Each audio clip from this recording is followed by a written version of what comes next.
What I'm going to show you in this video is actual demo of the image upload API from start to finish. So what you'll see is me actually uploading an image file to then viewing what you see when you retrieve a task, and then obviously get the image file itself, get its attributes, update its attributes, and then finally delete the file itself. So let's get started.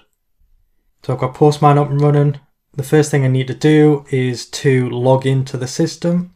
So I'm just creating a new session, obviously with my username and password. Copy my access token. Go to the Get Tasks API. So I've already created 3 tasks. Task 1, Task 2 and Task 3.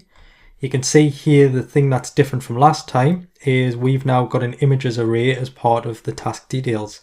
So this is, like I say, where you'll return the image attributes rather than the image file itself. So to show you this working, the first thing I need to do is to create a new request. Remember, it's a post request, so we're actually creating the image. We're going to put in our MAMP endpoint, so http:// it's localhost. Just get rid of that, and then it's the port /v1/tasks, and then remember it's the task ID. Remember the root from the previous slide. This is how we associate what image we're uploading with the particular tasks. So we're just going to upload it against task ID 1, and remember we're posting to a new root and it's /images. The next thing we need to do is to go and put our authorization access token in. Oops, wrong one. I've got it copied still, so I'm just going to paste it in there. Now we'll go to the body of the request. Now what you'll probably be used to, obviously in this course, is clicking raw and then JSON. This is where we click form data instead. So this is where you have your different pieces that you're sending in the request. So if you remember from the previous slide, we have the attributes and the image file. So attributes and image file. Oops. Image file. And if you hover over them, you'll be able to see the different types. So we've got text or file. Now attributes is text. We're using that to put JSON code in so we can decode it on the other side. But image file, we need to change that to file because it's an actual file. So the first thing I'm going to do is type some attributes in there in JSON format. So we have title. So I'm just going to call this image file 1. And then what we're going to do is give it a file name. And we're actually going to auto determine what the image or the file extension is when we upload the file. So we're not going to provide an image extension here or a file extension here. So I'm just going to call this image 1, for example. You could change your solution to allow you to put in different file types, but I think we've done it the smart way here. So we actually auto determine based on what type of file we're uploading. So the next thing I need to do is click select files.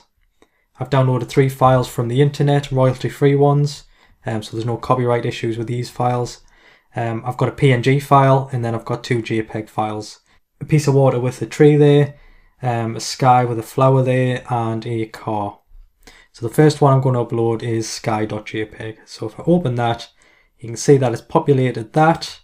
So what I'm going to do is send that. So if I submit that, you can see there that we get a JSON response back with a status code of 201, which obviously from the course it's created. We'll get a message back saying image uploaded successfully.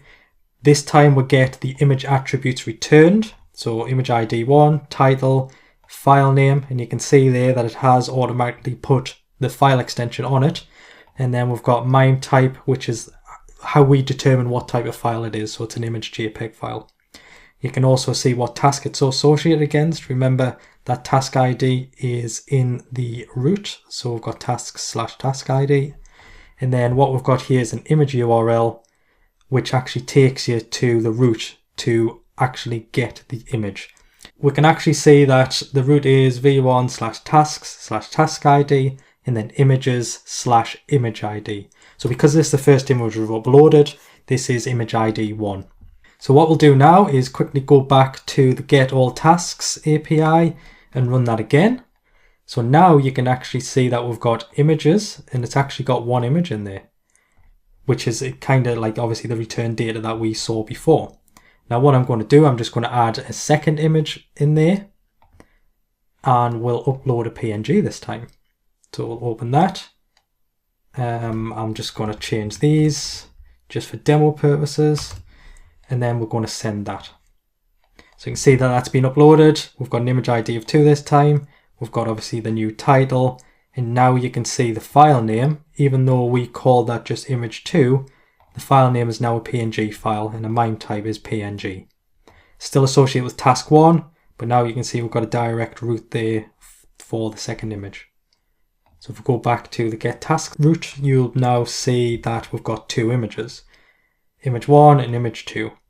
And obviously task 2 and task 3 is just blank images still. We don't have any for that.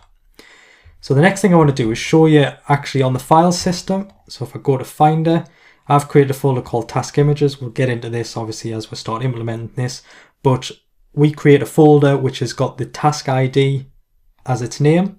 We'll go into that, and now you can see the 2 files that we've got. So image1.jpg and image2.png. And if you open them, you can see that it's actually the images themselves.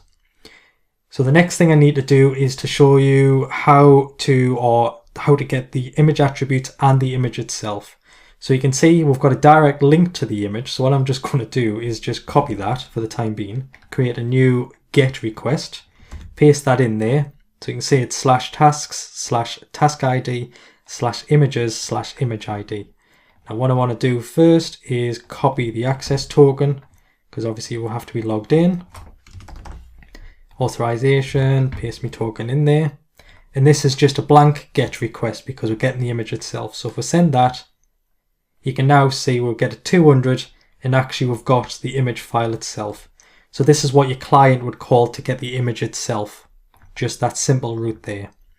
Now, obviously because we can't return JSON and the image file in a sort of a response, I mean you can, but obviously as I mentioned in a previous slide, that we would have to encode it in base64 encoding, and that would allow you to then embed the ASCII representation of the image with the JSON. And there's nothing stopping you doing that, but obviously there's that 33% overhead on image size.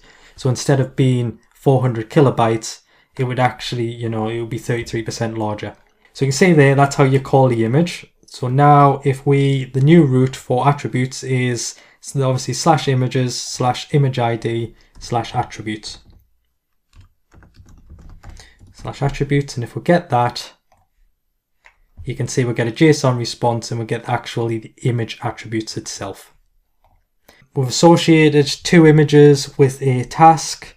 We've called the image itself, and we've actually viewed the image attributes. So if we just change the image attribute ID to 2, you can see now we're getting image file 2, and obviously the direct link to that. So if we just take attributes off the end there and then call just the image ID 2, you can see that we're actually getting the PNG file this time. Obviously it's a different image. So we can switch back between image 1 and image 2. So what I want to do now is update the attributes of image 1.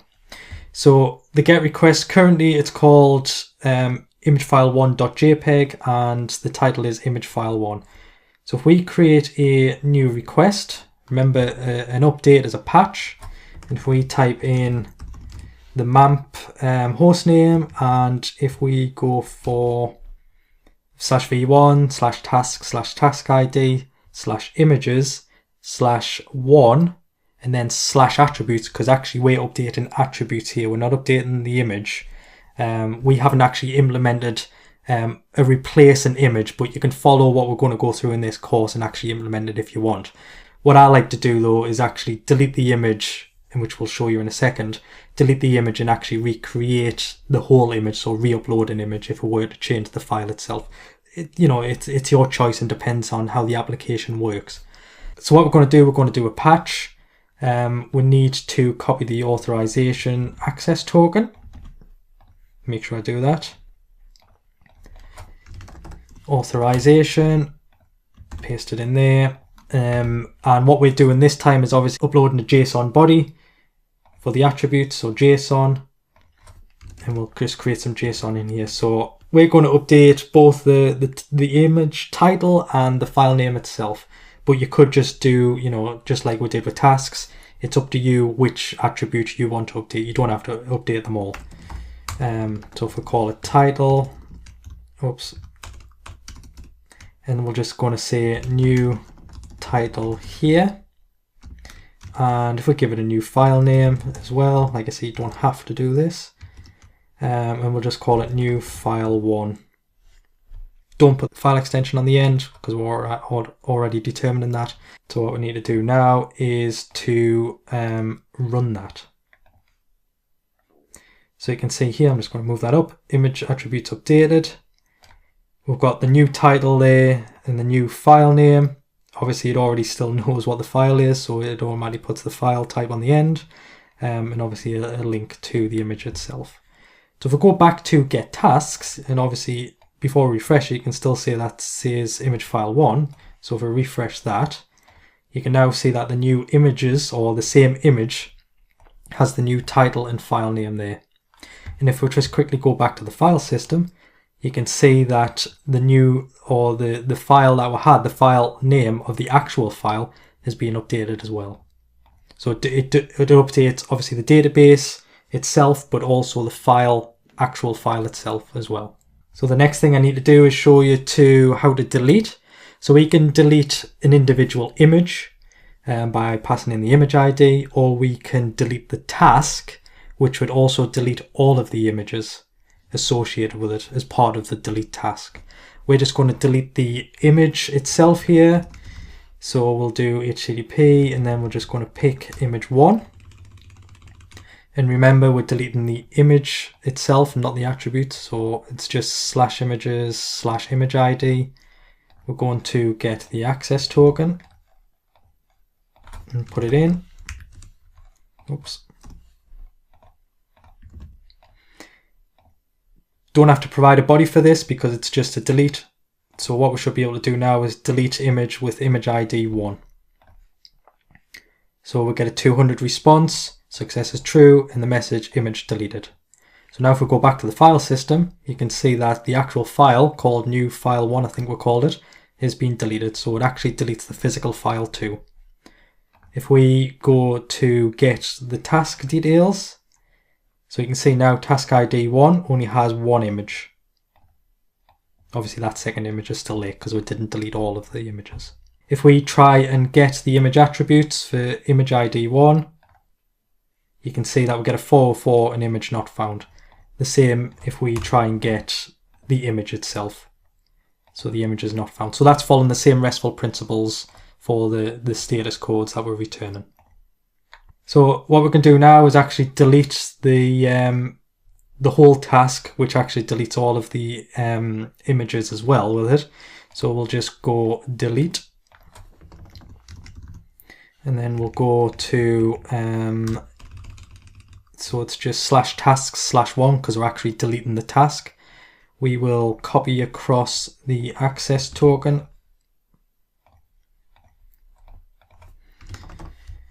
Oops. Authorization access token, and then if we submit this, what you'll find is, I'll just go back a folder, this folder with this task ID, because we're deleting the task itself, should disappear, that and the file. So if we delete that, you can see now that we get a 200 status code and task deleted. So that's no different to what obviously we had in obviously the previous sections of the course. But what you'll find is actually now the task images folder, there is no task 1 folder, and obviously the actual image itself is gone. So if we go back to get tasks, obviously we don't have task 1 anymore, we've got task 2, and I just quickly want to show you how this looks in the database. So we'll quickly upload a new file against, just find it post, against task ID 2, because we've already deleted 1. I'm just going to upload the same file again. You can see the image is uploaded. We've got obviously a new folder now under task images for the task ID 1, and we've got obviously that file that we've just uploaded. So if I just show you in the database, we now have a new table called TBL images. And within that, if we go to browse, you can see that we have a title, a file name, a MIME type, and obviously the associated task ID, and obviously image ID. So that's kind of all you get in the table. And obviously that's how it relates to the specific task. So we'll just open Postman again.